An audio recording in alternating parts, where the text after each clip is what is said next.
확진자가 나왔다 하면 대규모 집단 감염으로 이어지는 탓에 요양시설 관리에 비상이 걸렸습니다.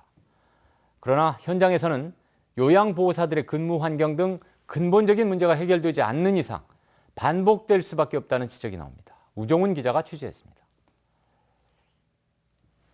지난 1년 동안 광주 전남 요양시설에서 나온 코로나19 확진자는 모두 142명.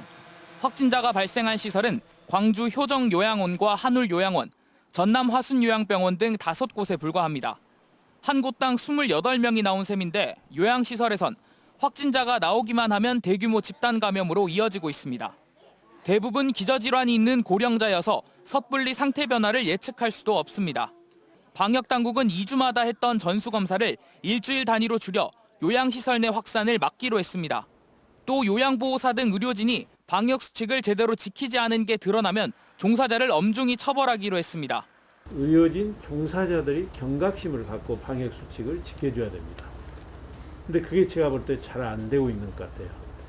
한편 현장에서 일하는 요양보호사들은 근무 환경이 개선되지 않는 이상 집단 감염을 막을 수 없다고 입을 모읍니다. 입소자 2.5명당 요양보호사 1명을 두지만 교대로 근무해야 해 저녁엔 1명이 20여 명을 돌보는 상황이어서 늘 위험이 있다는 겁니다. 에버그린 요양원의 최초 확진자도 야간에 근무하며 3층에 입소자 28명 모두를 2명이서 관리했습니다.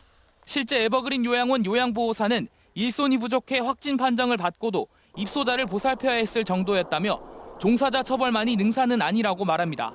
정부가 이런 방식으로 코로나 대책을 게임을 한다면 요양병원은요 영원히 코로나가 종식되지 않고 사망자나 피해가 계속 나올 수밖에 없어요. 광주 전남 1,600여 개 고위험 시설에 코로나 확산을 막는 데 비상이 걸린 가운데 현장의 목소리를 반영한 효과적인 대책을 마련해 추가 감염을 막을 수 있을지 주목됩니다. MBC 뉴스 우종훈입니다.